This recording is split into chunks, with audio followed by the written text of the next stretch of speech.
Bueno, vamos a empezar con este curso de comercio exterior. ¿Todos vosotros habéis estudiado ya o más o menos habéis visto el temario de comercio exterior? Espera, porque no sé cuál es el nuevo. Empieza Alba, ¿no? Porque el sí de Marta es a la pregunta anterior. Vale, esta primera parte, Marta, vale. Vale, ¿habéis empezado a resolver la primera práctica de comercio exterior? Que era el de la tienda esa de ropa, ¿no? Me parece recordar.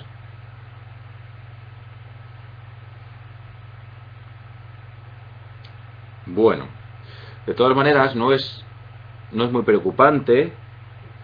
No es muy preocupante. A ver, el comercio exterior es una asignatura densa, quiero decir.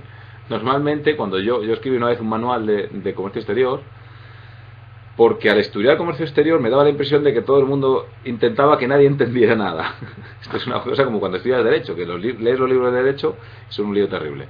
Y luego resulta que te pones a estudiar la legislación, las páginas del BOE donde sale la información, o las páginas del ICEX, o las páginas de la Unión Europea, y todo está mucho más claro de lo que sale en los manuales. Entonces, mi idea escribiendo el curso y colaborando en el curso de este, como profesor aquí, es intentar hacer entender que el comercio exterior no es tan complicado como parece cuando estudias, ¿vale? En esta parte es muy fácil, como es la parte de internacionalización, que es la primera, la previa a empezar a funcionar ya, os va a sonar mejor, va a ser más conocida, porque tiene mucho que ver con estrategia empresarial. Entonces aquí todavía no nos metemos con aduanas, con TARIX, con codificación, con regímenes suspensivos, todo eso, que lo vamos a ver la próxima semana, no más, dentro de 2, no sé cuándo es, eh, mucho más complicado que es esta parte. Esta parte es más sencilla. Vamos a hablar de internacionalizar la empresa. Tenemos una empresa y queremos salir a atacar nuevos mercados. El índice de la sesión de hoy está compuesta por 5 puntos. La primera es cómo se internacionaliza, qué pasa cuando una empresa de repente está en un mercado y quiere atacar a otros. Si os acordáis, ¿habéis estudiado la matriz de Ansoff, la matriz de crecimiento? ¿Habéis estudiado estrategia empresarial? Toda la parte de la matriz de Ansoff, la estrategia de crecimiento. ¿Os acordáis que había? Sí, Marta, sí, José Ramón, todos, ¿no? Entonces os acordáis que había 4 partes. Una era diversificación, otra era penetración, que era tener el mismo mercado con el mismo producto pero vender más, otra era desarrollo de productos y la cuarta era desarrollo de mercados. Entonces la internacionalización es un ejemplo, es un caso práctico de desarrollo de mercados. Tengo el mismo producto y ahora voy a atacar a un nuevo mercado. Lo siguiente que vamos a ver es cómo se elige el binomio producto-mercado, cómo se eligen las variables para poder internacionalizar. Lo siguiente es, nos vamos a meter en cada una de las variables, las más importantes, que son el mercado destino y el producto. Y por último entramos en riesgo país y terminamos diciendo qué fórmulas hay para internacionalizar. Si me interesa hacer una subsidiaria, si me interesa empezar exportando solamente, todos los modelos que hay. Bueno, ¿qué tiene de raro esto de internacionalizar? ¿Qué pasa con el comercio exterior? ¿Por qué es tan complicado? Pues es un comercio igual que uno cualquiera, en el que un señor vende en una tienda sus chorizos o sus zapatos. El problema es que lo estás vendiendo a un país que está fuera. Entonces, por una parte está la incertidumbre, por otra parte está la inseguridad en el traslado. Si tienes que ir por vía marítima, pues sabemos que si pilla una tormenta en el mar del Norte, pues a lo mejor la carga se pierde. Luego puede ocurrir que la aduana te tire la mercancía. Luego puede ocurrir que tú envíes la mercancía y no la cobres, ¿no? No es lo mismo que aquí, que tú vas a una tienda, cobras, pagas, y bueno, o pagas a 60 días o 90, pero existe una cierta certeza. En este caso no hay casi ninguna. Tú envías la mercancía, entonces me pagas por anticipado y yo me fío, o te envío la mercancía y luego me pagas y entonces te fías tú. Entonces, con lo cual se meten ahí una serie de variables que hacen que la cosa sea un caso de comercio, pero muy, muy, muy especial. Hay que asegurarse los cobros. Pues te sorprendería. Tenéis un ejercicio acerca de cobros. Habla del crédito documentario y es un informe de un banco, creo que fue el Banco de Santander, no recuerdo cuál lo hizo. En el 90% de los pagos no se utilizan medios de confianza, se utilizan medios de no confianza, por ejemplo transferencia o pago al contado. Es así. Existen mecanismos, lo vamos a ver. Creo que no nos va a dar tiempo a verlo el próximo día. Si nos diera tiempo hablaríamos un poco de medios de pago. Es uno de los grandes puntos raros particulares de este tipo de comercio. Vale, entonces cuando vamos a empezar una operación de internacionalización, vamos a sacar nuestro producto a un mercado nuevo, tenemos que preguntarnos 4 cosas. ¿Qué voy a vender? ¿Cuánto voy a vender? ¿A quién? Y luego ya, ¿cómo lo vendo y cuándo lo vendo? Es decir, elegir el momento y el lugar, ¿vale? Lo que vamos a hacer es elegir lo que se llama el binomio producto-mercado. Y eso significa que tenemos que analizar 4 cosas. La primera es el producto. Esta imagen se refiere al producto. Esta otra se refiere.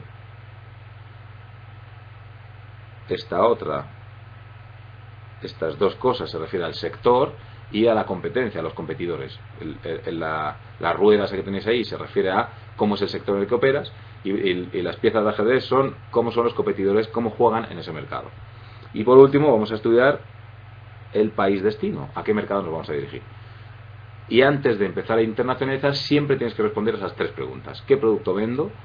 ¿Cómo es el sector aquí y los competidores aquí que justifiquen o aconsejen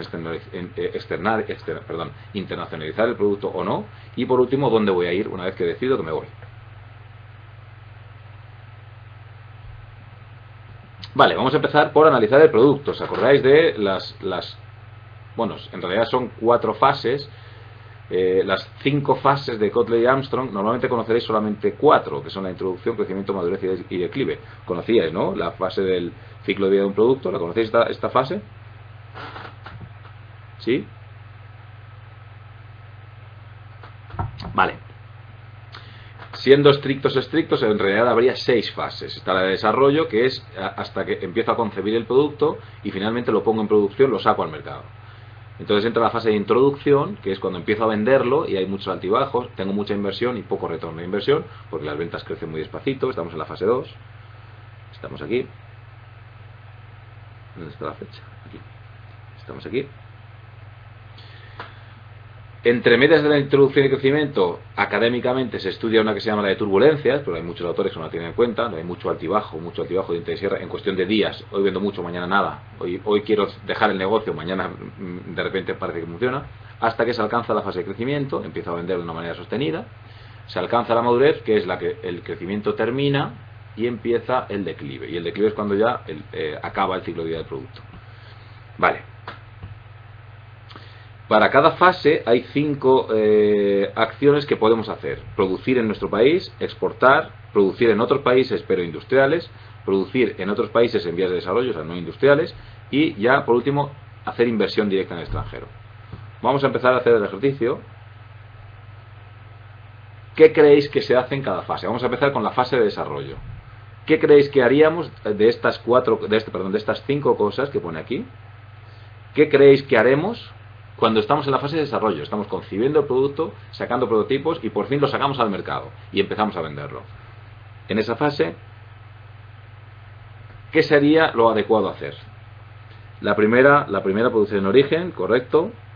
Producción en origen, oh, muy bien, muy bien. Era muy fácil, esta es muy fácil. La siguiente es más complicada, porque ya se plantea, estamos introduciendo, hemos gastado mucho dinero, entonces estamos teniendo todavía poco retorno de inversión. Pero tenemos claro que tenemos un producto que puede salir al exterior, ¿vale? ¿Por qué? Porque hemos analizado el mercado y hemos visto que todos los que producen zapatos como los míos, al final lo venden fuera. ¿Qué os ocurre que haría de estas tareas? ¿Cuáles podríamos hacer? Empezamos primero a penetrar el mercado doméstico. Sí, estamos penetrando en el mercado doméstico. De hecho, es la fase de introducción, ¿vale? O sea, estamos en eso. Exportar, ya exportar. ¿Vale? Seguimos produciendo en país de origen, entiendo, ¿no? Seguimos produciendo también. ¿Sí? ¿Alguna más? ¿O solamente exportamos y producimos en el país de origen? 1 y 2, dice José Ramón. Inversión, es decir, empezamos a... sí, inversión, efectivamente estamos invirtiendo mucho. Es la fase de introducción. Es la que más exigente en inversiones. Y empezamos a... Bueno, más o menos todos habéis dicho lo correcto. Seguimos produciendo y ya empezamos a mirar a qué pasa en el exterior. exportaríamos en una fase poco arriesgada, perdón, en una modalidad poco arriesgada, ¿vale? Nunca haríamos inversión directa en el extranjero, como que es la última fase, la última tarea, pero sí podemos empezar a buscar un exportador que diga, bueno, estoy vendiendo aquí, esto parece que se empieza a vender, ¿qué te parece si lo mueves en Portugal? Eso sería lo que podríamos hacer en esta fase. Vale, la tercera fase es la de crecimiento. ¿Qué vamos a empezar a hacer en esta fase, que no hemos hecho antes? ¿Qué os parece que se podría hacer? O además de, o en lugar de. Hasta ahora lleváis un 100% de acierto. Esta se empieza a complicar. La 3, además de la 1 y la 2, José Ramón, dices. Vale, o sea, José Ramón dice la 1, la 2 y la 3. Alba también añade la fase 3, producir en otros países.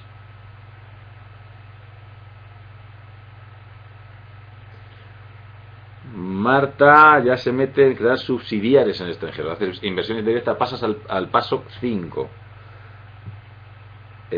Hola Luis, Luis, ¿qué tal? No te he saludado antes.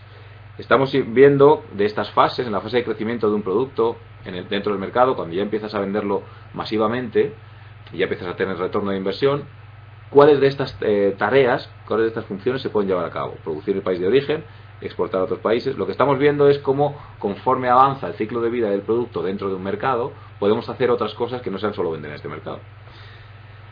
Vale, entonces, bueno, damos la solución. En este caso, ya si continuamos produciendo en este país, tiene sentido seguir produciendo aquí. Seguimos exportando porque hemos empezado en la fase anterior. Y tenía razón, ¿quién lo dijo? Marta, ya incluso puedes empezar a invertir en el extranjero. Estás teniendo retorno de inversión. Puedes invertir ese retorno de inversión en invertir en el extranjero con subsidiarias. De esa manera, lo que intentas es alargar, espera que lo hago al revés, alargar el ciclo de vida. Si el ciclo de vida es esto, estamos aquí, lo que haces es encadenar otra fase de crecimiento en otro mercado. Ese sería el objetivo de empezar a invertir en el extranjero y ya puedes empezar a producir en otros países de una manera no arriesgada. No tienes economía de escala todavía, no te interesa todavía estar produciendo de manera masiva, de una manera muy barata, ¿vale? Pero sí puedes buscar otros mercados donde producir que sean más óptimos que el tuyo, pero no todavía subdesarrollados. En la fase de madurez, esperad, voy a ir hacia adelante y hacia atrás para borrar esto. ¿Qué se os ocurre que ya se puede hacer en la fase de madurez o dejar de hacer en la fase de madurez? Vamos, que lo estás haciendo muy bien. En la fase de madurez propone José Ramón que hagamos todas. Esta no es complicada.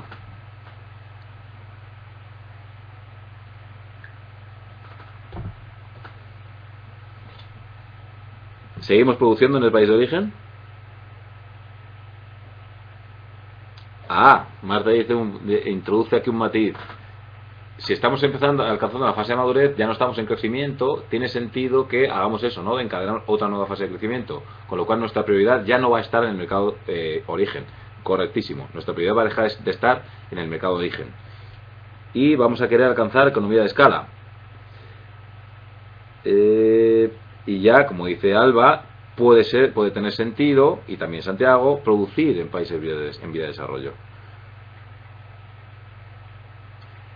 Lo que vamos a dejar de hacer es dejar de producir en nuestro país. Entonces, hasta ahora, aquí está en la fase de producir en vía de desarrollo, está en la fase de madurez tardía o declive. O sea, en realidad, si estamos...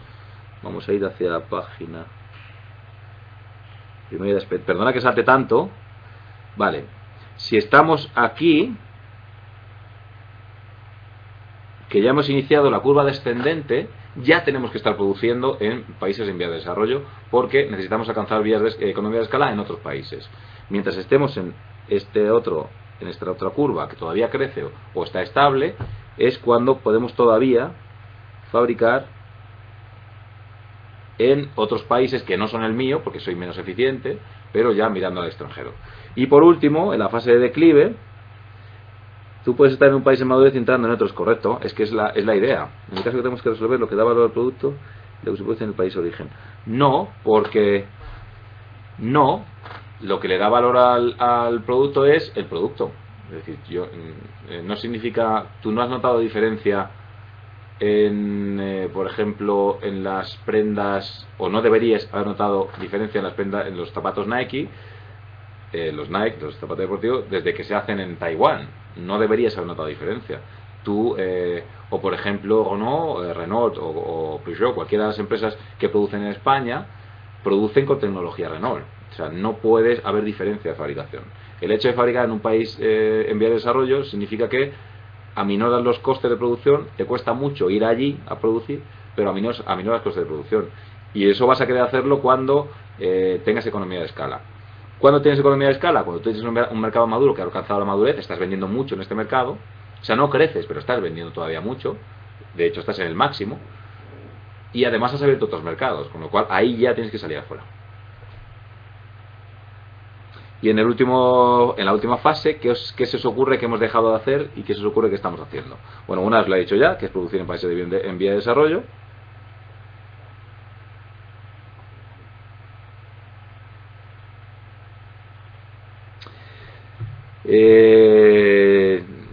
No necesariamente, José Ramón, no necesariamente tienes que seguir produciendo en el país de origen. No necesariamente tienes que seguir produciendo en el país de origen. Es posible que te interese por algún motivo, pero no necesariamente. Una vez estás fuera, hay empresas de ropa que ya no fabrican en el país de origen.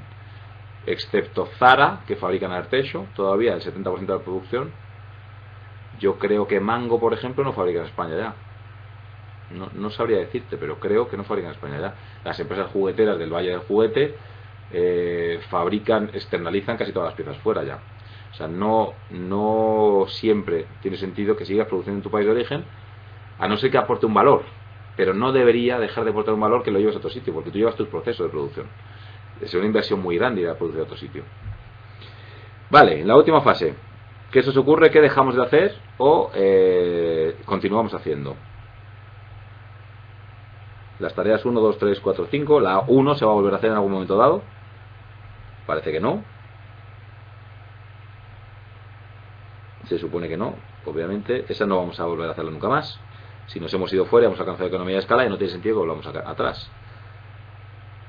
Y de las demás, ¿cuáles sí vamos a hacer? La 2, la 3, la 4, la 5, todas ellas. Exportar, o sea, la 2 sí.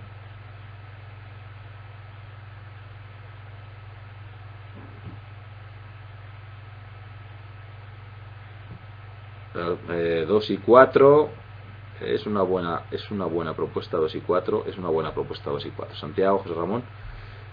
Bueno, pues haríamos todas las últimas. Dejaríamos de hacer la primera.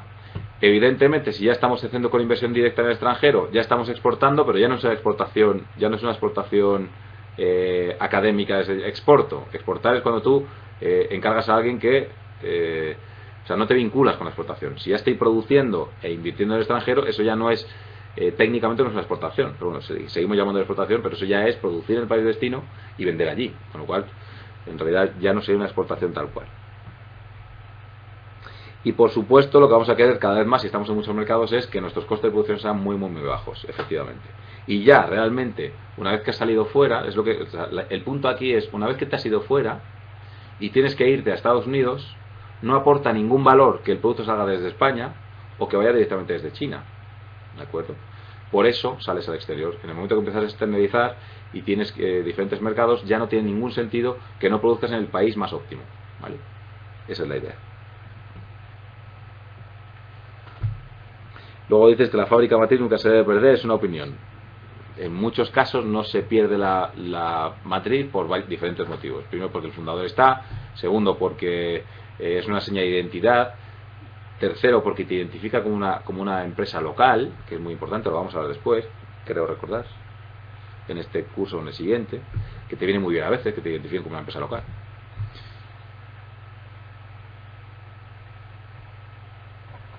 Tienes una frase a medias, José Ramón, porque siempre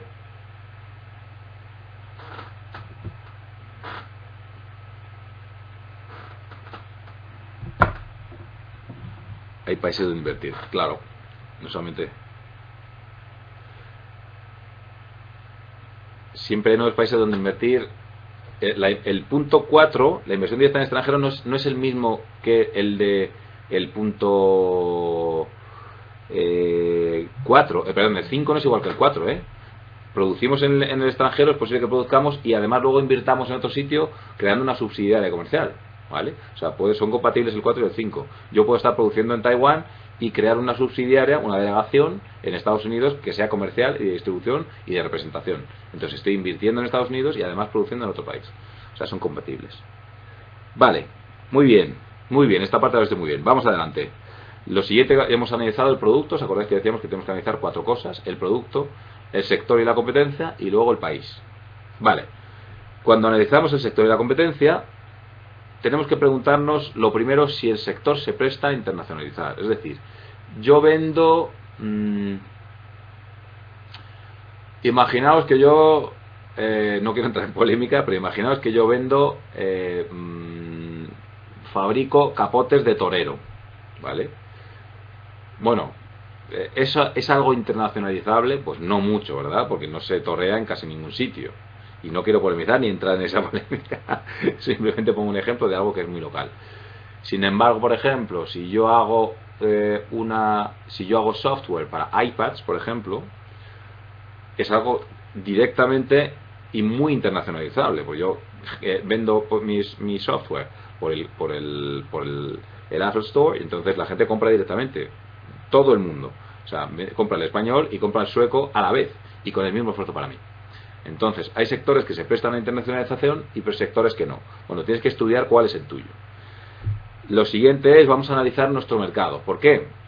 Porque algunos sectores no solo se prestan a la internacionalización, sino que casi te invitan a irte.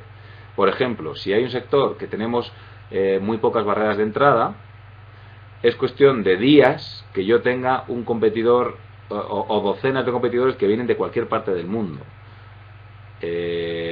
Si el grado de rivalidad es muy alto, eso fomenta que yo me vaya a otro sitio, ¿vale? Si el grado de cooperación es muy alto, el caldo de cultivo es bueno para que yo me quede y prospere en este mercado. Pero si hay mucha competencia, alguno va a venir, hay pocas barreras, alguno va a venir que me va a hacer la zancadilla, que me va a comer negocio. Entonces, en ese caso, es muy aconsejable que yo tenga los huevos en diferentes cestas. Entonces, por eso tienes que analizar siempre cuál es tu sector, pero aquí, en el país donde estás, en este mercado. Lo siguiente que vamos a hacer es analizar la competencia. Entonces dices, vale, ¿quién fabrica calzado deportivo como hago yo? Bueno, pues fabricaba una empresa que se llamaba Reebok, otra que se llamaba Nike y otra que se llamaba Jumas, por ejemplo, ¿vale? ¿Qué han hecho todas ellas? Todas han internacionalizado. Entonces está clarísimo que lo siguiente voy a ser yo. Lo siguiente es, vamos a ver hasta qué punto yo puedo diferenciarme en este mercado y en otros. Si yo en este mercado puedo diferenciarme muy bien y esa diferenciación es trasladada a otro mercado, me la llevo. Si puedo diferenciarme y solo aquí, entonces me quedo aquí. Y lo siguiente, si tengo que seguir a fuerzas del mercado. Por ejemplo, yo bueno, es un ejemplo local. Estamos hablando de nearshoring. Yo era el director de un centro de negocio que trabajaba con un gran cliente en una empresa de ingeniería que yo trabajaba. Yo era el director del centro de negocio y mi gran cliente era una empresa que se fue y abrió negocio en Valladolid, en Castilla y León. ¿Qué ocurrió? Que yo me tuve que ir detrás. ¿Por qué? Porque yo no quería abrir la puerta a ningún competidor. Es decir, si yo no me voy con él, estoy abriendo la posibilidad. Él va a buscar un proveedor para ingeniería, que eran los servicios que yo daba. ¿Qué ocurre? Que si yo abro la puerta para nuevos proveedores que ocupen mi lugar allí, es posible que abra la puerta, que esa misma puerta quede abierta y al final me sustituyan aquí. Entonces hay veces en las que el mercado te aconseja seguir a las fuerzas del mercado, ¿vale? Yo no tenía ningún interés en convertirme en el director de la sede de Castilla y León, pero no tenía otra, ¿vale? Entonces en algunos casos tienes que seguir a las fuerzas del mercado. Entonces hay que evaluar todos esos factores del sector actual y estamos viendo todavía el sector actual, no estamos mirando todavía mercados extranjeros, estamos mirando qué pasa con mi negocio en mi mercado actual. Y depende de mi mercado actual y mi negocio actual y mi sector aquí en España, de lo que pase de todas estas cosas, dependerá que yo me vaya o me quede. Hasta aquí es fácil, ¿no? Vale, entonces vamos a hacer un ejercicio, vamos a ponernos en el año 2000, ¿vale? Como dato, en el año 1994 Telefónica abrió el mercado de Perú. Esto es un hecho cierto, ¿vale? Ahora vamos a imaginarnos que soy el director general de una operadora de telefonía fija española en el año 2000. En el año 98 se liberalizó el mercado en España de las telecomunicaciones, surgió Vodafone, surgió Orange, la que ahora es Orange, que era se empezó llamándose Amena, creo recordar. Bueno, todas las operadoras, y en el año 2000 nos situamos y vosotros sois el director general de una operadora de telefonía fija, ¿vale? Telefonía fija, digo. No estamos hablando de móvil, que tenía un futuro más, tenía más recorrido. Estamos hablando de telefonía fija. Vale. Vamos a empezar analizando el sector. ¿Justificaría que internacionalizáramos el estudio del sector? ¿Qué opináis? ¿Que sí o que no?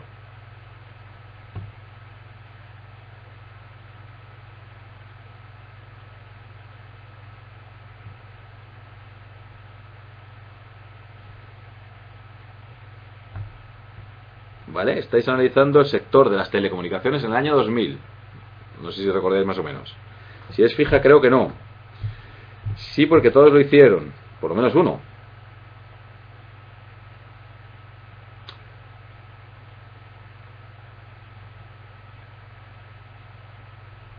Todavía no vamos a empezar los competidores, ¿vale? Tiene razón José Ramón, pero todavía no vamos a hablar de competidores, vamos a hablar del sector solamente. Vamos a hablar del sector, vamos a pensar en qué barreras de entrada hay, cómo es el mercado competitivo, la estructura competitiva. Es, por ejemplo, lo que dice Alba, ¿cuál es la estructura del mercado? Hay un líder muy grande y seguidores. En realidad había un líder, un seguidor, que era la televisión en aquella época, creo recordar, y luego otros seguidores que eran las pequeñas operadoras que iban saliendo, las de cable también, ¿vale? Entonces, sí, más o menos en aquella época vamos enfocando bien a España. Vale, entonces, si analizáis el sector, ¿creéis que tiene sentido internacionalizar? ¿Sí o no? Solo el sector, no hablo de competidores.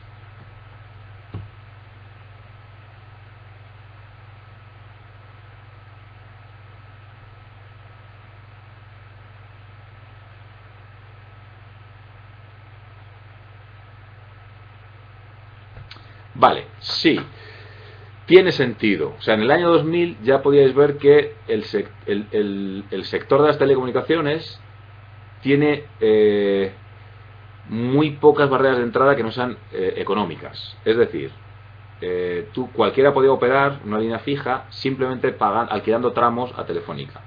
¿Qué significa? Que la única barrera de entrada realmente tú no tenías ni que ser un super experto en telecomunicaciones.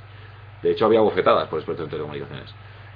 Simplemente buscando un buen socio capitalista, como pasaba con Iberdrola, que tenía una parte de bono, no sé cuáles, un banco, todas las grandes operadoras estaban financiadas por los inversores, que eran grandes empresas. Entonces, simplemente consiguiendo financiación ya tienes una entrada masiva de competidores en el mercado, con lo cual eso te hace sospechar que es cuestión de tiempo que el mercado empiece a estar saturado.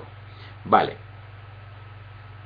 De hecho, en la telefonía fija, como decía, la telefonía fija ya entonces era un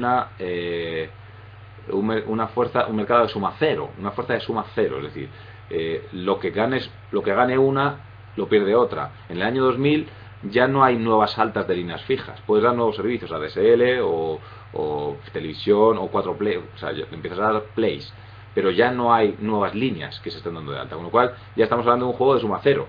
Lo que gane Telefónica es porque se lo quita la televisión. Y estamos en esas, ¿vale? Vamos a analizar qué pasa con los competidores. ¿Qué pasa con los competidores? Bueno, lo había dicho José Ramón, ¿no? Había apuntado ya que la gente estaba internacionalizando. ¿Es verdad eso? ¿Está internacionalizando la gente?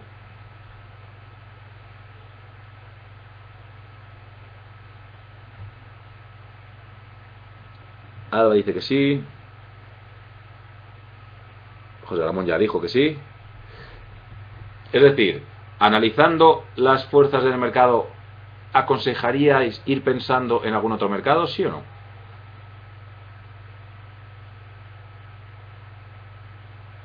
Marta lo tiene claro. José Ramón lo tiene claro. Alba lo tiene claro. No sé. Hola Mariana Laura. Buenas tardes.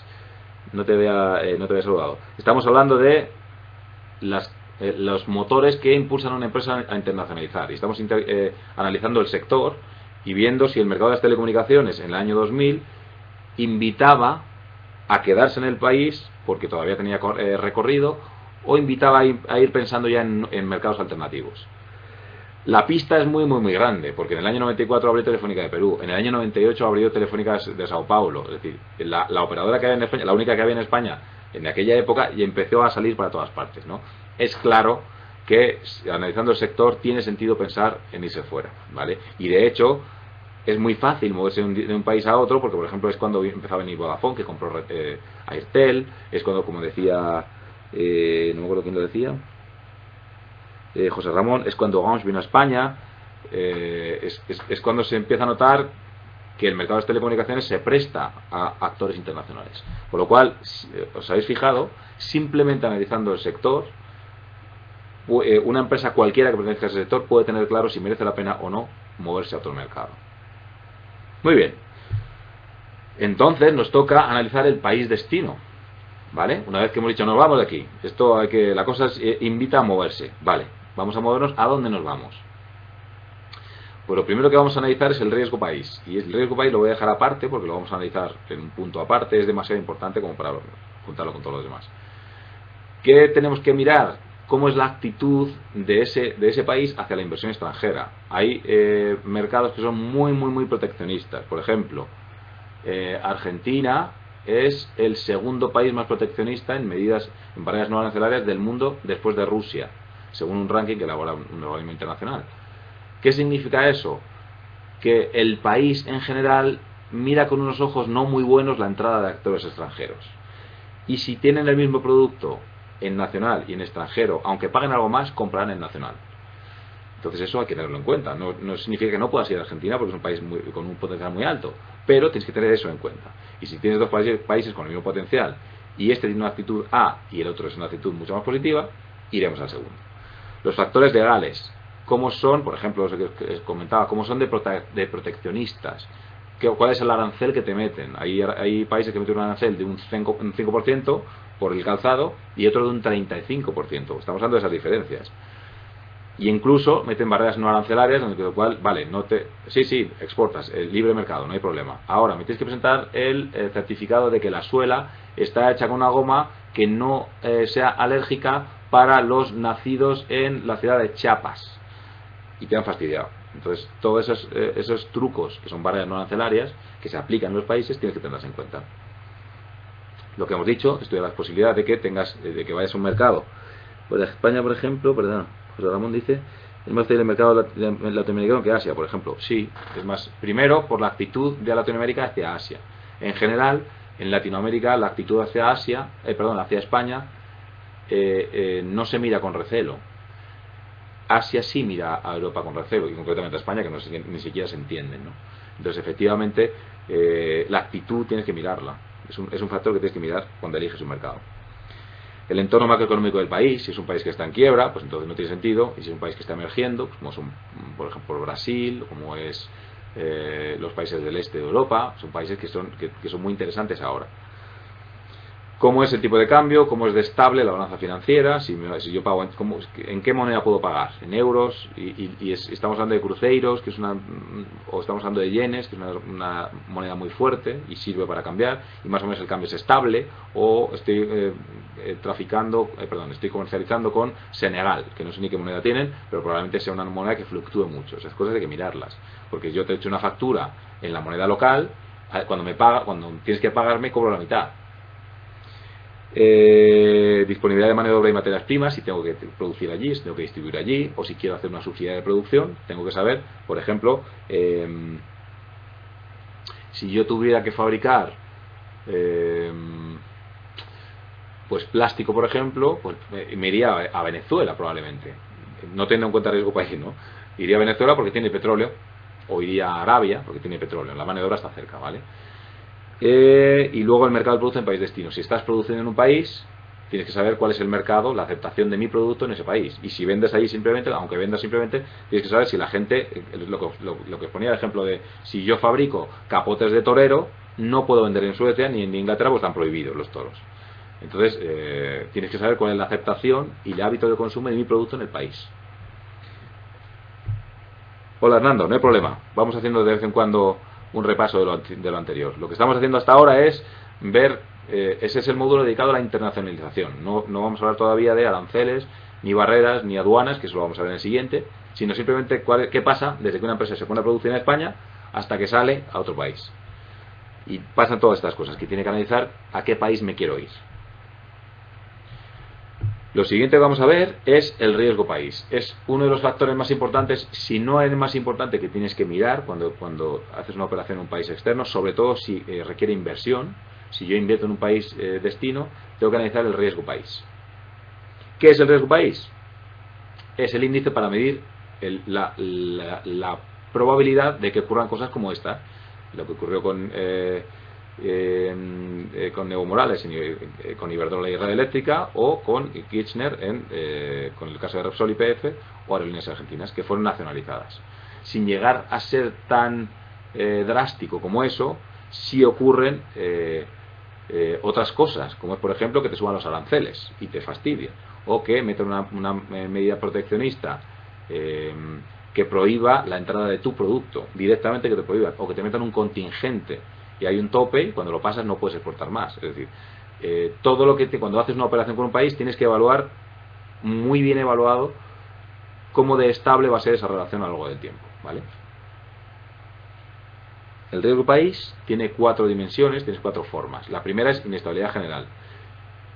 Un país tendrá mucho riesgo para exportación si es muy inestable. Por ejemplo, si hay mucho riesgo de guerra civil, ¿qué ocurre en una guerra civil? La demanda no es que se contraiga, es que cae. En una guerra civil nadie compra nada, está todo el mundo con miedo, está todo el mundo peleando, está todo el mundo escondido, se paraliza la compra. Entonces, si el riesgo país también mide la inestabilidad del país, simplemente porque es inestable. Un país inestable es poco recomendable para hacer negocios con él. No digo que no los hagas, lo que digo es que tienes que tener muy controlado ese riesgo, ¿vale? Que luego que ahora, por ejemplo, cuando Repsol YPF dicen esquema nacionalizado el YPF, bueno, es un riesgo que tú tenías que tener controlado y seguro que lo tenías controlado. Lo único que el beneficio que has tenido hasta entonces te tiene que merecer la pena el riesgo que estás corriendo, ¿vale? Entonces yo no digo que cuando un país sea inestable no operemos con él. Lo que digo es que tenemos que tener claro que es inestable. Lo siguiente es propiedad control. Bueno, lo que decíamos con Repsol YPF o con Iberdrola, todas estas. Pierdes el control de la compañía. Has invertido, tienes una subsidiaria allí, de repente te la nacionalizan o le dan el control de esa compañía a otro y no hay mucho que puedas hacer ahí. Pierdes el control.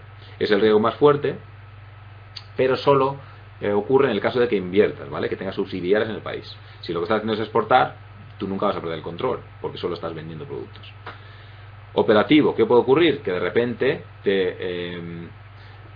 te pongan eso, una legislación, que si tú estás vendiendo productos farmacéuticos, te metan una legislación que diga, bueno, a partir de mañana no se pueden vender aspirinas en Colombia, punto. ¿Por qué? Porque tengo negocio yo en otro sitio y prefiero que no, bueno, porque lo prohíbo. Y en ese momento pierdes toda opción de operar con el país. Y eso es un riesgo muy alto, muy alto, que a veces no se evalúa. Y lo último es la transferencia de capital. ¿Qué pasa? Puede ocurrir que tú estés invirtiendo en un país y al final el dinero no acabe en ese país sino en otro, porque hay fugas de capitales que no controlas. En ese caso, estás invirtiendo y no vas a tener retorno de inversión porque tu dinero no está donde tú piensas que está, ¿vale? Entonces el riesgo país tiene estas 4 formas. ¿Quién mide el riesgo país? Un segundo que mire cómo vamos de hora.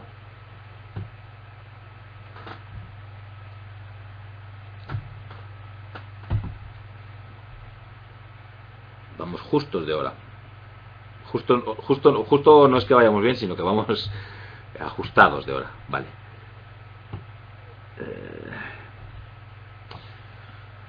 ¿Quién mide el riesgo país? Lo miden 2 tipos de entidades. La primera es las entidades financieras y las siguientes son aseguradoras. Las entidades financieras miden sobre todo el riesgo país de inversión en el país, ¿vale? Y las aseguradoras miden lo que a nosotros nos interesa, todo lo que sea transacciones con el país destino.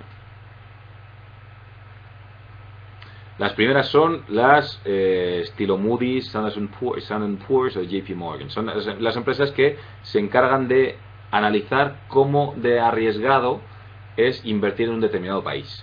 Esto tiene 4, no sé si se ven aquí, no sé si puede ampliar. Tiene, ¿lo veis? Se lee. maneja tres grandes bloques de información, de parámetros. Los indicadores analíticos son el 50%, los indicadores de mercado el 20% y los crediticios el 30%. ¿Cuáles son los analíticos? Bueno, pues que veis, pues el desempeño económico, el riesgo político. Como veis, el riesgo político es muy alto como índice para medir la viabilidad de invertir en un país. También sabéis que para una entidad financiera, cuanto más alto es el riesgo, más alto es el interés también. Es decir, más bien al revés. Cuanto más interés te dan, significa que estás asumiendo un riesgo más alto. Tampoco nos interesa demasiado, esto nos interesa cuando estamos hablando, porque muchas de estas certifican a los países, y son los que nos fastidian con la prima de riesgo. O bueno, en este caso no estamos hablando de eso. Lo que nos interesa es las otras analistas del tema, que son las aseguradoras. Las aseguradoras son las empresas que se encargan de asegurar una operación.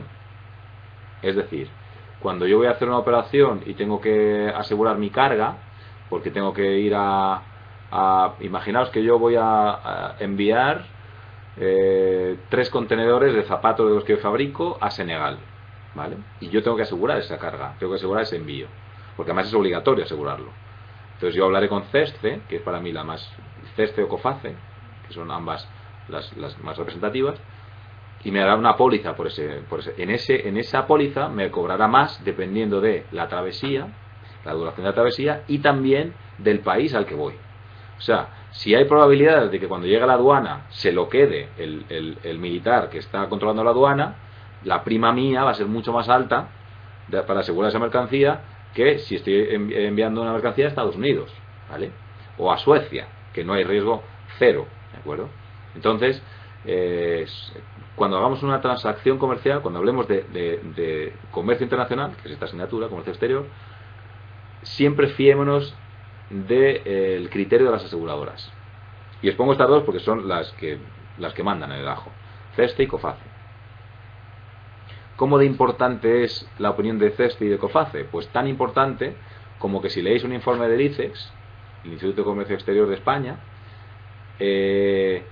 la información de riesgo país que meten en sus informes son directamente las que toman de CESCE o de COFACE, normalmente de CESCE. También meten luego un apéndice de riesgos de alguna de estas, de riesgos financieros, pero sobre todo cuando hablamos de comercio exterior, hasta el ICEX, hasta las entidades oficiales se fían de CESCE y de COFACE, ¿vale? Entonces, cuando hagáis vosotros tenéis que hacer un ejercicio en el que tenéis que proponer una operación de comercio exterior y tenéis que elegir un país. Bueno, creo que en vuestro caso lo que se os da ya el país, o tenéis que tener un par de opciones, pero más o menos estáis dirigidos. Lo aconsejable que hagáis es entrar en CESCE o en COFACE y estudiar qué es lo que dicen ellas de riesgo de país, ¿vale? Entonces, eso es exactamente lo que vais a hacer ahora. Entonces, tenéis que hacer lo siguiente: vais a entrar en ceste.es.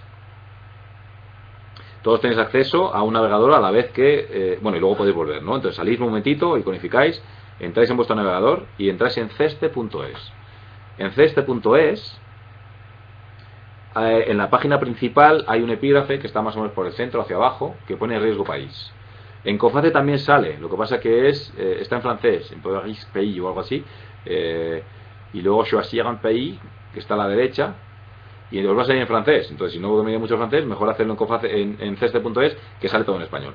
Entonces, entrad en la página de ceste.es, más o menos por el centro, hacia abajo, en la parte central, un poco hacia abajo, sale un apartado que pone riesgo país. Tenéis que entrar en él y buscar en el mapa, o sea, os sale un mapa del mundo, y buscáis Perú. O si no, también podéis buscarlo por nombre. Buscad Perú. Vamos a comprobar cuál de vosotros lo ha hecho, porque tenéis que decirme, os sale una... ¿Os acordáis que os he dicho que tiene tres factores que miden? Situación económica externa, situación política y situación económica. También tiene una previsión, ¿vale? Entonces, esas tres cosas salen aquí, en un gráfico, donde rojo es muy malo, muy peligroso, naranja es peligrosidad media, amarilla es poca peligrosidad y verde es 0, ¿vale? Entonces es una escala de colores que va de verde, tiene 5 estados: verde, amarillo, naranja, naranja oscuro y rojo. Vale, ¿estáis entrando ya en ceste.es?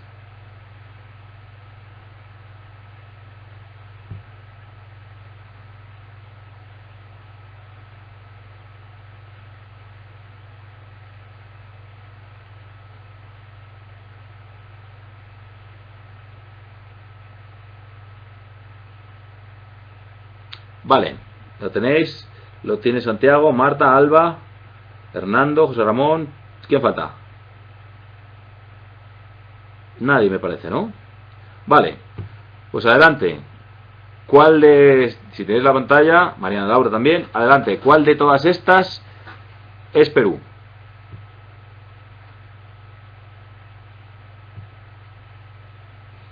¿La 1, la 2 o la 3? Comparadlas. Santiago dice la 2. José Ramón dice la 2. La 2 Luis, la 2 Alba, correctísimo. Muy bien, es la 2. Si os habéis fijado, Perú no es un mal sitio.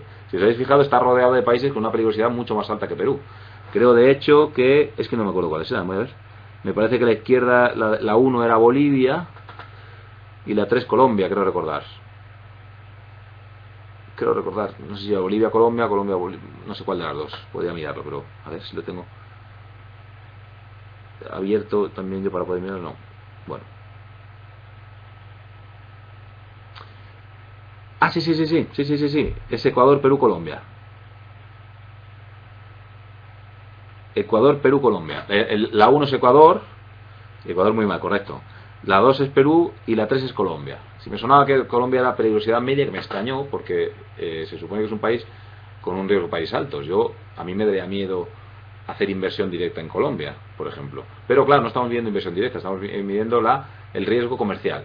Y el riesgo comercial es bajo. Sin embargo, en Ecuador el riesgo es muy alto en todos los sentidos. No aconsejan ni hacer transacciones comerciales.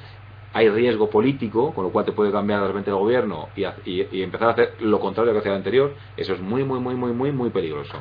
Todos tus acuerdos internacionales se van a garete, ¿vale? Entonces, con estos datos, ¿aconsejaríais entrar en Perú? A la vista de esto, a la vista solamente del 2, a la vista del cuadro 2, que es el de Perú, ¿aconsejaríais? Sí, no, sí.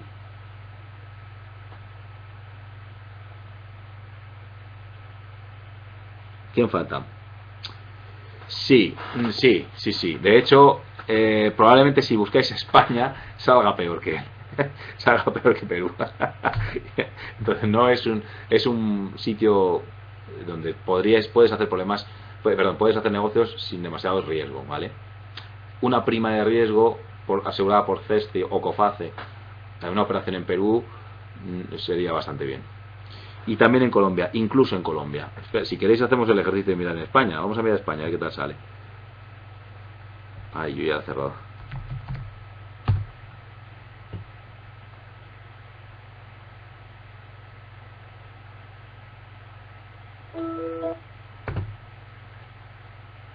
A ver, vamos con España.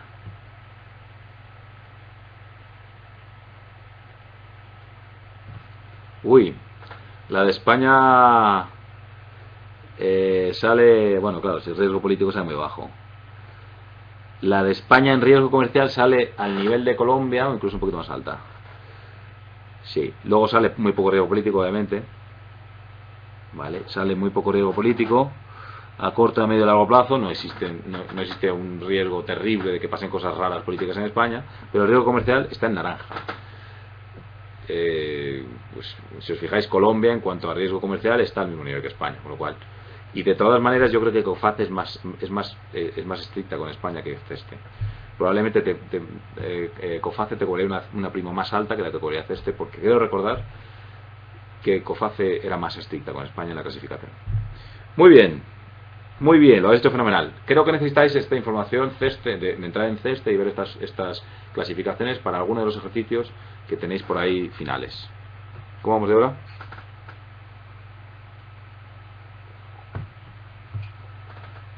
Las 9, vale. Bueno, no es estricto lo de una hora, con lo cual podemos avanzar porque nos queda hablar de las fórmulas de internacionalización. Tenemos 3 tipos. Segundo.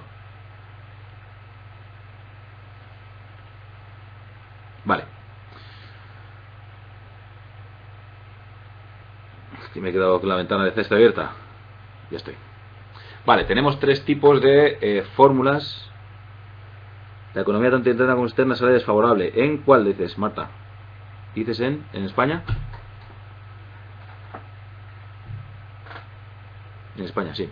Sí, sí. Pero nos hemos fijado, si te fijas en los valores, que son 5 valores, verde, amarillo, naranja, amarillo oscuro, naranja oscuro, rojo, está en naranja, que es el nivel 3, que no es demasiado grave. O sea, probablemente la prima no te metería una puñalada demasiado grande. Tenemos 3 grandes tipos de fórmulas de internacionalizar. Cuando yo quiero salir al exterior, puedo hacer básicamente 3 cosas: o exportar, solamente exportar, o buscar un aliado estratégico, o invertir ya directamente. Hemos dicho que la inversión directa es lo más arriesgado, por lo tanto debe ser el tramo final de mi aventura empresarial. Vale, vamos a empezar con la exportación. ¿Qué significa exportar? Simplemente que vendes en un territorio distinto al del doméstico. O sea, yo estoy vendiendo aquí en España y de repente digo, voy a exportar. Entonces me busco a alguien que me busco una manera de vender en otro país. Entonces, como veis, es una fórmula que requiere muy poca implicación, es muy poco arriesgada, ¿vale? Entonces, hay 2 tipos de exportación, que es la indirecta o la directa. La indirecta es cuando yo me busco a alguien que me solucione el problema. Esta es cero implicada, ¿vale? Yo no tengo ninguna implicación. Voy a exportar, entonces me busco una casa exportadora, que es una casa que es en España, que se encarga de exportar productos hemos dicho Perú, a Perú. Voy a la casa exportadora de productos en Perú, voy y me lo exporta y a mí se lleva una comisión y yo no hago absolutamente nada. Luego la diferencia entre sociedad comercial y casa exportadora es muy parecida. Sociedad comercial y casa exportadora es alguien que se dedica a exportar desde tu país al otro y además no son exclusivos para ti, juntan diferentes pedidos en diferentes países. La diferencia entre el distribuidor y el agente, bueno, un broker es alguien que opera, un broker o agente, que son muy parecidos, son alguien que opera, y el distribuidor también, pero en el mercado destino, ¿vale? Es decir, si yo quiero exportar a Perú, tanto el distribuidor como el agente están en Perú. La casa exportadora no necesariamente, puede estar en España y se encarga tiene su red de contactos y tal, pero el distribuidor y el agente ambos están en Perú, ¿vale? La diferencia entre un distribuidor y un agente es que el distribuidor compra la compañía, compra los productos de la compañía, mientras el agente no. El agente es un comisionista. Entonces, y el broker es todavía un agente con menos implicación. El agente aún tiene una explicación, incluso puede ser de exclusividad, solo conmigo, pero va a comisión. Pero el distribuidor no, el distribuidor me compra los productos. O sea, en la explotación indirecta, el distribuidor es una figura muy cómoda. Es decir, yo de repente empiezo a fabricar. Y os acordáis que dijimos en las fases incipientes de introducción del producto, es que no me supone un problema. Digo, bueno, me he encontrado con un distribuidor en una feria que dice que él lo vende en Perú. Bueno, pues, ¿cuánto quieres? 3 contenedores, allá van. Porque él me los paga. Él me compra la mercancía y luego él se encarga de venderla. ¿Qué significa? Que luego su comisión es más alta porque tiene riesgo, porque él compra, y además le mete un sobreprecio. Entonces, no es la mejor cuando ya te estás operando hace tiempo, pero para empezar es fantástica, porque yo no tengo ningún riesgo. Es que él ya me ha pagado la mercancía porque la ha comprado, ¿vale? Entonces, un distribuidor es la fórmula ideal para empezar. Y luego la exportación directa es cuando yo sí tengo un intermediario mío en el país, o una delegación, o una oficina de representación, que también puede ser comercial o no, ¿vale? Es cuando yo ya tengo a alguien que se encarga de importar en Perú, que pertenece a mi compañía, ¿vale? Esa es la gran diferencia. Pero como hemos visto, son fórmulas que son muy poco implicadas. Aún la directa, pues tengo que tener una persona que tiene que conocer el mercado, tengo que abrir una oficina, pero muy poca implicación. En las otras la implicación es cero. El distribuidor me compra la mercancía y la vende, el agente no me la compra, pero ya cuando me dice que hay un pedido, es que ya está el pedido hecho. Ya puedo tener riesgo de impago, porque luego a lo mejor el tío que ha dicho que le iba a comprar no me la paga, pero es un riesgo mínimo y ya está el pedido hecho. Y en las otras, sociedad comercial, casa exportadora, es que ellas se encargan de todo con una comisión. La siguiente. Bien, ¿no? Hasta aquí. ¿Entendéis las fórmulas de exportación? Simplemente exportar, se entienden, ¿no? Vale.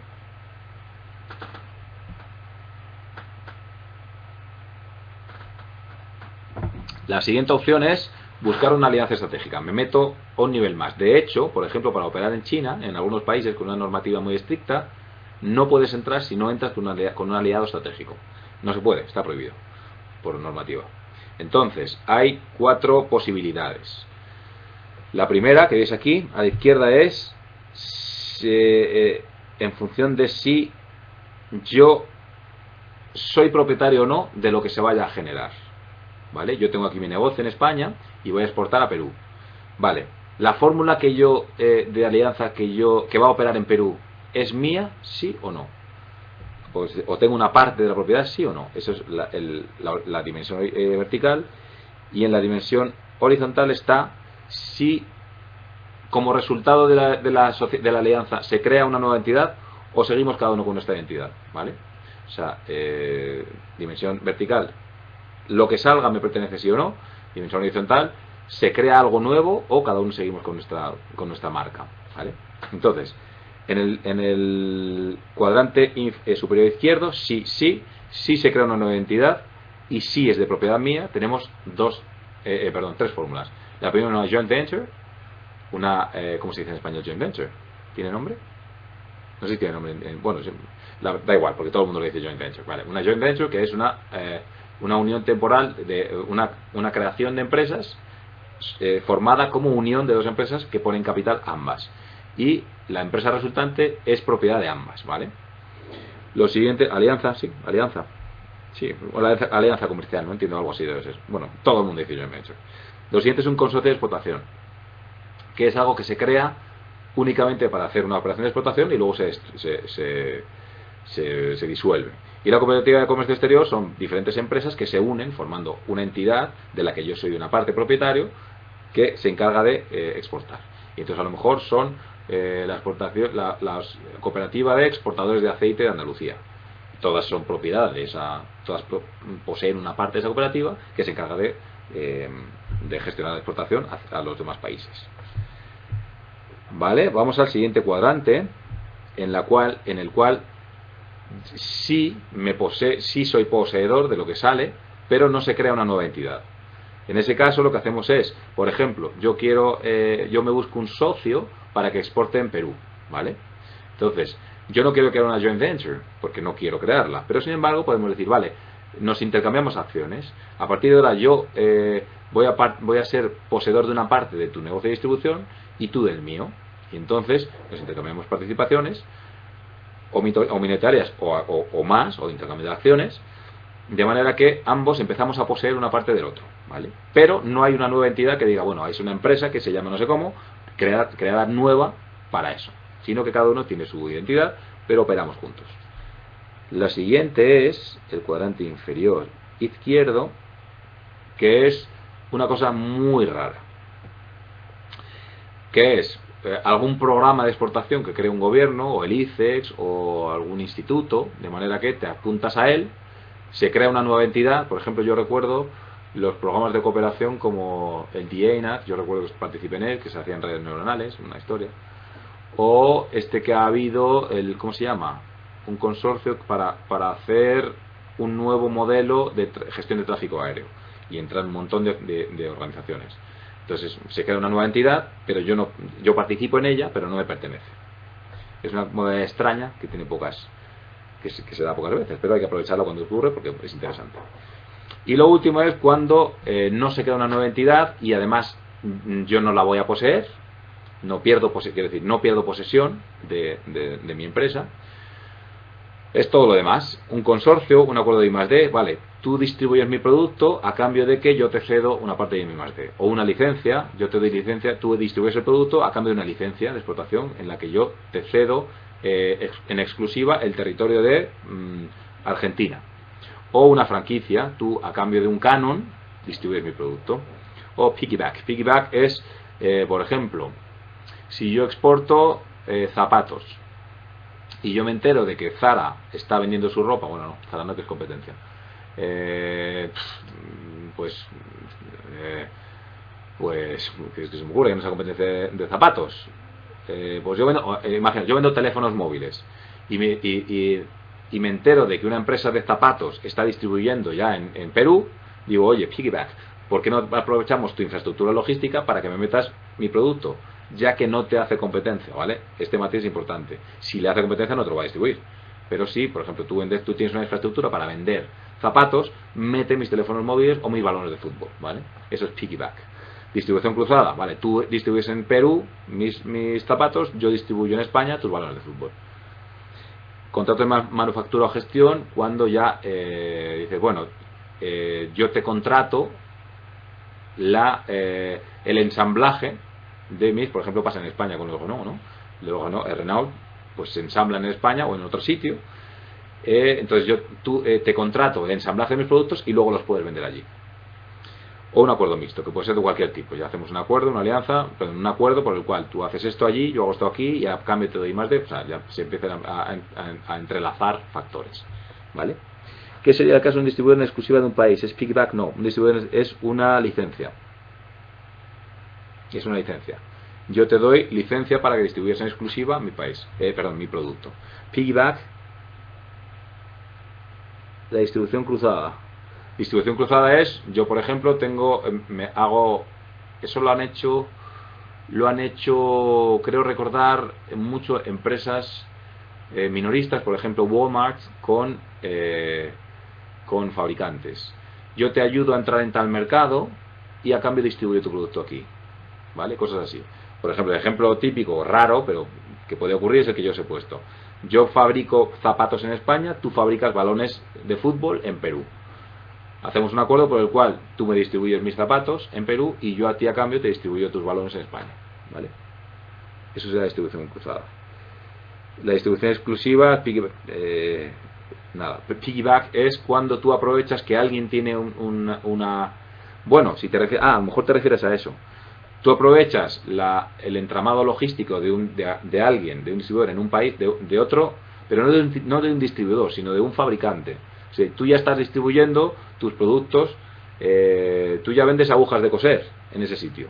Entonces yo aprovecho, como de todas maneras tú ya vendes al Carrefour y ya vendes al Corte Inglés y ya vendes a Walmart, yo aprovecho tu infraestructura logística para que además metas en el mismo camión mis zapatos, ¿vale? Eso sería el piggyback. Es muy práctico el piggyback, no pierdes nada porque no me haces competencia y a cambio compartimos infraestructura. Avanzamos y vamos a la fórmula de inversión directa. Inversión directa es que ya creas una subsidiaria de producción en el país, ¿vale? Lo que decíamos, cuando al final te metes a producir en un país, cuando quieres alcanzar economías de escala, te interesa que tus costes de producción sean muy bajos. Entonces lo que haces es producir en el país. Porque al final lo que hemos dicho es que si ya estás exportando a todo el mundo, no aporta valor que tu producto se vaya desde España.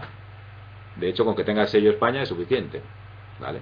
Entonces, el sello de tu marca me refiero. Entonces puedes hacer dos cosas, o crear una nueva empresa o adquirir una que ya esté. O sea, puede ser, como siempre, crecimiento orgánico y no orgánico. Si yo estoy fabricando relojes en España y me entero de que hay una empresa que está quebrando, en Perú la compro y me pongo a fabricar mis productos allí. U otra cosa es crear la nueva empresa. Las características de la inversión directa: controlas absolutamente todos los factores. Exige, no dice que conozcas el mercado, exige que conozcas el mercado. Si no conoces el mercado, estás fastidiado, ¿vale? Entonces, antes de invertir, hacer inversión directa, más vale que conozcas el mercado. Y recordemos que más te vale analizar los informes de riesgo país de Moody's o de JP Morgan, todas esas, ¿vale? Porque ahí sí te estás jugando la pasta. La inversión y el riesgo son muy altas, como os decía, está aquí, porque influye el riesgo país. Suele reducir los costes de transporte y fabricación porque normalmente pones la fábrica donde está la mano de obra, donde está la materia prima y la mano de obra muy accesible. Es decir, no tiene ningún sentido que tú vayas a fabricar por ejemplo plásticos, si el petróleo está en Venezuela o en Argentina. Yo me buscaría algún país con mano de obra barata, pero allí, cercano, en el mismo Venezuela o quizá en Perú, es un buen sitio, ¿vale? No me lo pondría en Shanghái, cuando tengo que utilizar cargueros gigantes para llevar el petróleo, ¿vale? Y esto que decíamos antes es muy interesante, muy interesante, a veces más de lo que podría parecer. Ofrece la imagen de producto nacional. En España, por ejemplo, que somos un poquito chauvinistas también a veces, nos gusta mucho saber que el producto es español. Bueno, pues que sepáis que, por ejemplo, la gran mayoría de las marcas de leche que tú te bebes, porque pues de Galicia, leche de Galicia, bueno, no pertenecen a fabricantes franceses, normalmente pertenecen a fabricantes, a marcas francesas, ¿vale? ¿Qué ocurriría si yo le pusiera a todo el nombre francés? Bueno, a lo mejor perdía la marca España. Sin embargo, como se está produciendo aquí en España, tienes la marca España. En algunos países es imprescindible eso. Bueno, como os he dicho, en China es que tienes que entrar como una joint venture, pero en otros países que son muy localistas, que tienen mucho sentimiento patriótico, te interesa mucho que tu producto salga con un sello de producido en Argentina, aunque luego sea una subsidiaria mía y yo me llevo el dinero, ¿vale? Pero vendes el producto. Entonces, este último punto ofrece la imagen de producto nacional, es muy interesante para algunos mercados. Vale, vamos a hacer un ejercicio, como vamos de tiempo, una vez más. Y cuarto, nos quedan como muchísimo 15 minutos, pero bueno, nos da tiempo a hacer este ejercicio. El ejercicio dice: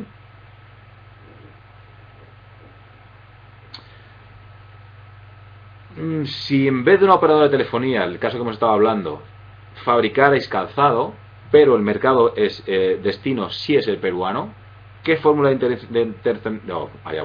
internacionalización elegiríais? Exportación, y tenéis que decir cuál, alianza estratégica o inversión directa. A ver, el ejercicio se trata de que imaginéis un escenario y elijáis, y tenéis que decir por qué, ¿vale? Entonces, el ejercicio consta de decir: vale, yo me imagino que estoy en fase de declive, y entonces elegiría, he ganado mucha pasta, tengo mucho dinero para invertir, y entonces elegiría, bueno, esto es difícil de escribir, elegiría inversión directa porque y crearía una nueva subsidiaria, ¿vale? ¿Entendéis el ejercicio? Vale, tenéis que elegir un escenario y entonces elegir una fórmula de internacionalización adecuada para ese escenario y justificarla, ¿vale? Vamos con ello.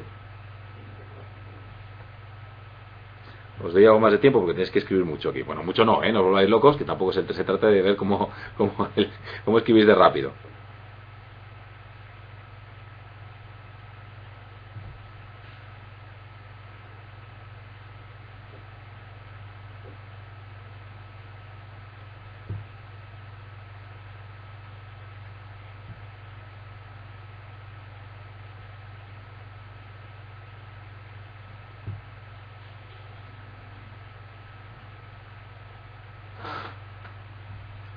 Vale, ya empiezan a llegar. José Ramón propone una alianza estratégica con un acuerdo con un distribuidor. Una joint venture, ¿te refieres? Con un distribuidor. Si estás solamente distribuyendo, elige un distribuidor, eso es... con licencia, ¿te refieres? O sea, una cosa es que elijas un distribuidor y lo vendas, eso es exportación indirecta. Eliges un distribuidor. Y otra cosa es que eliges un distribuidor, le das una licencia para operar, hacéis un acuerdo, firmáis, ya es una alianza, ¿vale? Entiendo que hablas de eso, ¿vale? Entiendo que hablas de eso, ¿no, José Ramón? Vale. Correcto. Sí, perfectamente puede ser. Eso sería ¿para qué fase? Introducción, crecimiento, madurez, ¿en qué fase os parece que cuadraría la oferta, la propuesta de José Ramón? Introducción, por ejemplo, en introducción puede ser una buena opción, ¿no? No es muy arriesgado, solamente no me requiere inversión. Busco un distribuidor, simplemente voy un pasito más allá que simplemente decirle que distribuya. Generar un acuerdo y le doy alguna serie de ventajas que le hagan preferirme a mí con respecto a otros. Muy bien, perfecto. No, como veis, no hay una solución única, ¿verdad? Vamos a verlo. Mariana Laura propone la exportación con un distribuidor o un agente. Es parecido, ¿no? Es una fórmula muy poco arriesgada, Mariana Laura, muy poco arriesgada. O sea, entiendo que te estás refiriendo a fases de introducción del producto, ¿no? ¿Pensabas en ese escenario?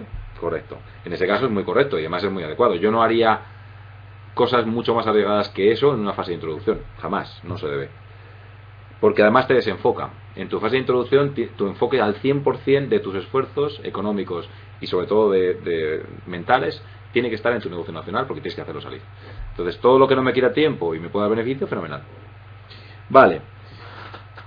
Alba propone una adquisición y fabricación allí. ¡Ja! Póker, ¿no? Alba, ¿en qué escenario propones esto?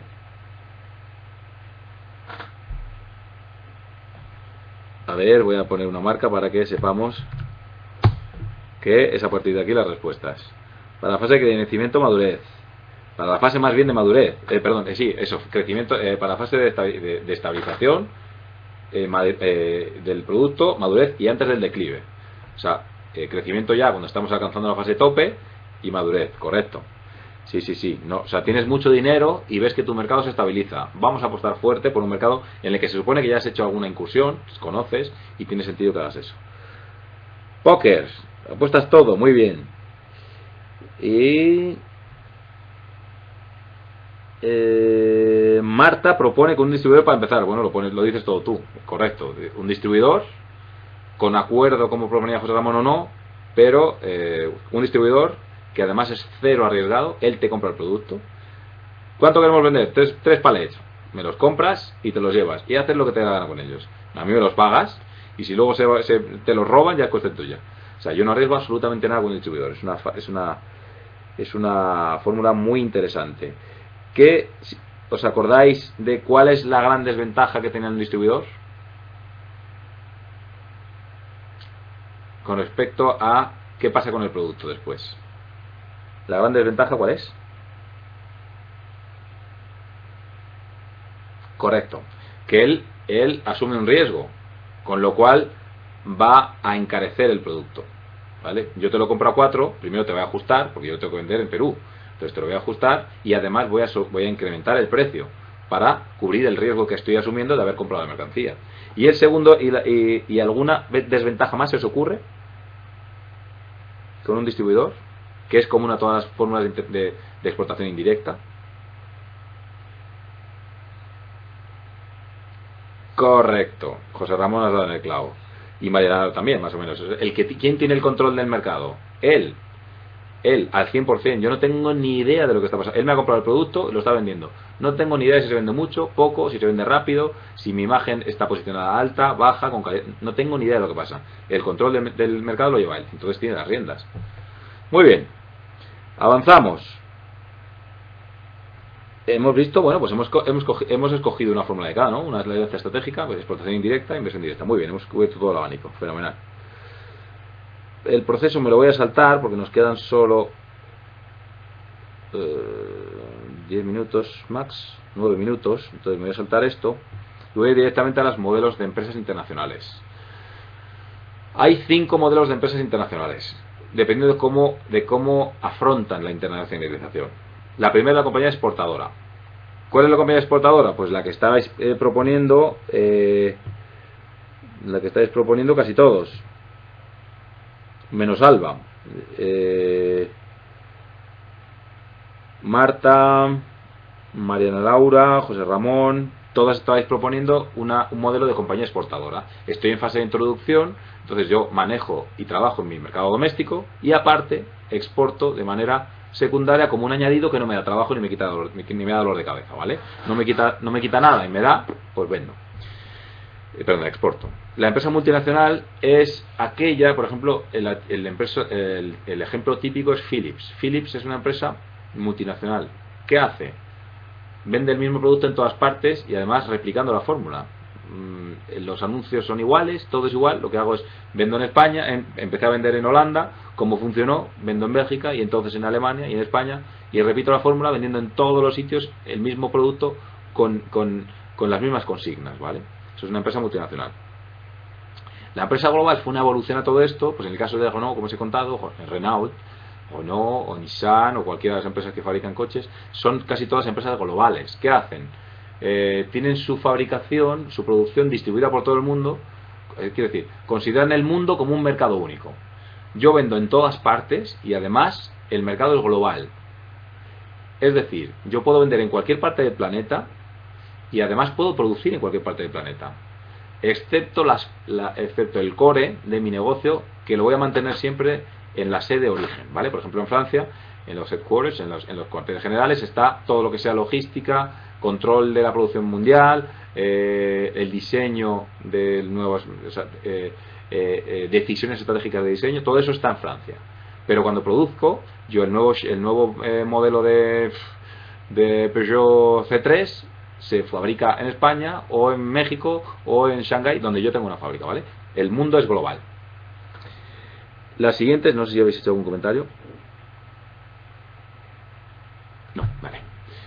La siguiente es la empresa transnacional. Es aquella que es lo mismo, considera el mundo como un mercado global, pero además localiza. ¿Qué es localizar? Soy global, pero además me adapto un poquito. No del todo, pero un poco. Es decir, por ejemplo, es que os voy a poner un ejemplo que tenéis después. No debo. Por ejemplo, la cartera de productos de sopas Campbell en España no son las mismas sopas las que vende que en Estados Unidos ni en México, ¿vale? Entonces, vendo el mismo producto base, pero luego hago pequeñas variaciones para adaptarme a las particularidades de cada país, ¿vale? Eso es un caso de empresa transnacional. Fabrico en cualquier sitio, vendo en cualquier sitio y además me adapto a las particularidades de cada mercado, ¿vale? Y la última es Bond Global. Una Bond Global es una empresa que desde que nace con vocación 100% internacional. Lo que os contaba del iPad, pues yo genero aplicaciones para iPad, directamente sé que voy a vender por internet a cualquier parte del planeta, ya directamente genero mi versión en 10 idiomas desde el principio. He nacido con vocación global, ¿vale? ¿Entendéis la diferencia entre las 5? Compañía exportadora, solamente exporto, pero es un añadido. Multinacional, replico la fórmula. Global, considero el mercado global como algo único. Transnacional, además adapto. Y Bond Global, he nacido para ser global. ¿Entendéis la diferencia de las 5? Porque lo último que vamos a hacer es un ejercicio en el que vamos a ver si realmente habéis entendido esta diferencia. Vale, pues entonces vamos a atacar el último ejercicio. Tenéis que decir para cada una de estas empresas que van a salir en la pantalla qué modelo de internacionalización sigue, ¿vale? Google, ¿cuál de las 5? Es exportadora, es multinacional. Esperad un momentito, vamos a asegurarnos de que tomáis nota de las 5. Tomad nota de las 5 para que tengáis exportadora, multinacional. Tomad nota en un cuaderno donde podáis, un blog de notas, donde sea, para que tengáis las 5. Exportadora, multinacional, global, transnacional, Born Global. Vale, entiendo que esto no las notas muy bien tomadas porque habéis acertado todos muy bien. Google es un clarísimo ejemplo de empresa Born Global. Tiene subsidiarias en todo el mundo, en España, en Google España, en cualquier sitio, se fabrica, se produce en la factoría en cualquier sitio y desde luego está hecha para consumir en cualquier sitio por cualquier tipo de usuario. Perfecto, muy bien, Born Global. Coca-Cola. ¿Qué tipo de empresa es Coca-Cola?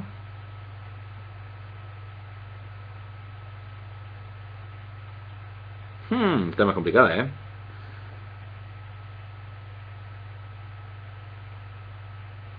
Tenemos de todo.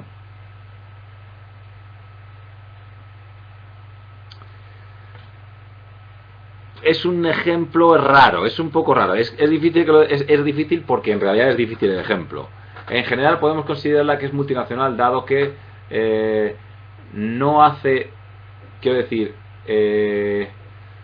la fuerza de la base está en Atlanta. Los demás son subsidiarias de producción, pero no distribuye la producción como hace por ejemplo Renault. Dice en España fabricó el Shantia, Renault, Citroën. A ver, el Citroën fabrica en España el Shantia y en otros sitios, o sea, está distribuida la producción y cada una es tan importante como la otra. En el caso de Coca-Cola, Atlanta es la sede, ahí es donde sale todo, y lo que hace es replicar subsidiarias de producción, pero no tienen peso, ¿vale? Y además no hace adaptaciones apenas a su cartera de productos. Que lío mucho con los modelos de los coches, es que no entiendo mucho de coches. Citroën era Shantia, ¿no? Vale. Entonces Coca-Cola es un ejemplo de empresa que puede ser multinacional o global dependiendo de cómo maticemos, pero en cualquier caso no, incluso transnacional, porque a veces hace pequeñas adaptaciones. Por ejemplo, en España no saca la Cherry Coke ya, pero no llega al punto de ser una transnacional, de esas que parametrizan y que cada negocio lo adapta a cada país, ¿vale? Entonces es una multinacional, puede considerarlo global, incluso hasta transnacional. Entonces ninguno lo habéis tenido del todo mal, porque es complicada. Caterpillar. ¿Qué tipo de empresa es Caterpillar? Ahora es un gigante Caterpillar, con la marca CAT, la que habéis visto alguna vez, es un super gigante de la producción. Global. Multinacional, dice Hernando. Global, sí, es una empresa, es un típico ejemplo de empresa global, es una super empresa.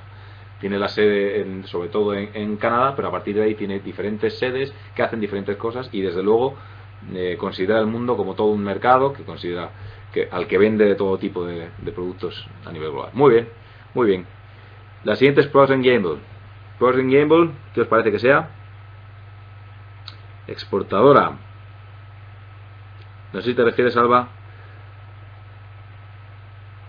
Multinacional exportadora, tendrías que explicármelo, pero no tenemos mucho tiempo. Multinacional exportadora, Procter & Gamble, es posible que...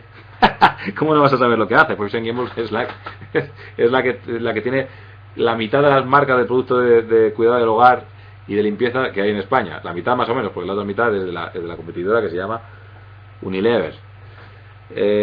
Transnacional, higiene en general hace, sí. Es una empresa transnacional, es una empresa que adapta al 100% su cartera de productos al mercado. Bueno, no al 100%, pero muchísimo. Incluso le cambia los nombres. Mr. Proper se llama Mr. Proper, ahora se llama Don Limpio, allí se llama de otra manera. Adapta la gama de productos al mercado. McDonald's.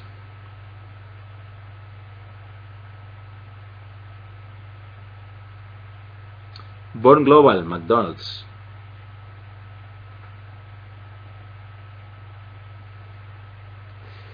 La pista de si es Born Global o no una empresa generalmente te la da el año de nacimiento. En el año de nacer McDonald's no es Born Global, porque en los años 50 no existía la vocación internacional que hay ahora. Entonces el año de nacimiento de la empresa te da una muy buena idea, una buena pista de si es o no Born Global. En este caso no puede ser Born Global. Puede ser, pero puede ser global, sí puede ser global. La he considerado transnacional por un detalle, y es que adapta, siempre tiene una cartera de productos común, pero siempre tiene adaptaciones. Por ejemplo, la McRoyal Ibérica, la Ibérica, la de aniversario en España, todo ese tipo de productos son adaptados a cada mercado. Y por ese matiz la he considerado transnacional, aunque también podría ser efectivamente global. Pero es verdad que McDonald's siempre, y en todos los países lo hace, adapta siempre una parte de su cartera de productos, siempre a las necesidades y los gustos de cada mercado. Por eso es transnacional. Fermín, la primera empresa de jamones que exportó jamones a Estados Unidos. Y además se jactan de ello y efectivamente fue un logro muy importante. ¿Qué tipo de empresa es? Exportadora, Alba. Exportadora al 100%. No tiene sentido que produzcas tus productos que tengas una sociedad de producción en Argentina. Es que no hay en otro sitio donde se produzca tu producto, en lo cual solo puede ser exportadora. Muy bien, efectivamente es exportadora. La siguiente es Kelly. ¿Conocéis Kelly? ¿Habéis leído el caso Kelly? Lo tenéis, creo, ¿no? ¿El caso Kelly? ¿Lo tenéis? No, vaya. Vaya, pues entonces no sé si lo tenéis o lo vais a tener.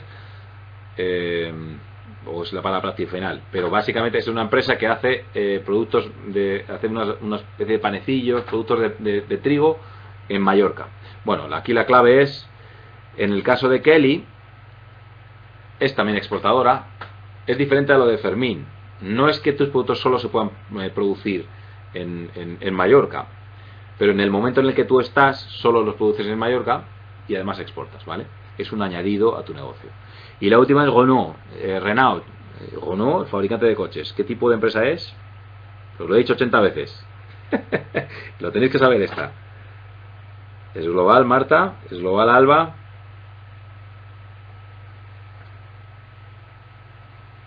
Es global, correcto. Es una empresa global. Tiene distribuida su operación en diferentes partes del mundo y vende a todo el mundo como si considerándolo un mercado único. No le importa nada vender en India, en Japón o en España o en Estados Unidos. Correcto, muy bien, tenéis clarísimo el concepto de las empresas globales. Perdón, los 5 modelos de internacionalización. Bueno, pues hemos terminado con el módulo. Nos hemos ajustado al máximo porque son 33. Probablemente nos queda poco tiempo para despedirnos porque nos van a cortar la conexión. No, es transnacional. No, si os lo he dicho muchas veces, Hernando. Muchas gracias a todos por estar aquí, por compartir este ratillo conmigo y con los compañeros. Os espero si estáis en la próxima de Comercio Exterior, que ese ya es un poco más denso, nos metemos en aduanas, en aranceles, todo esto que es más complicado. Entonces nos vemos en la próxima. Muchas gracias a todos.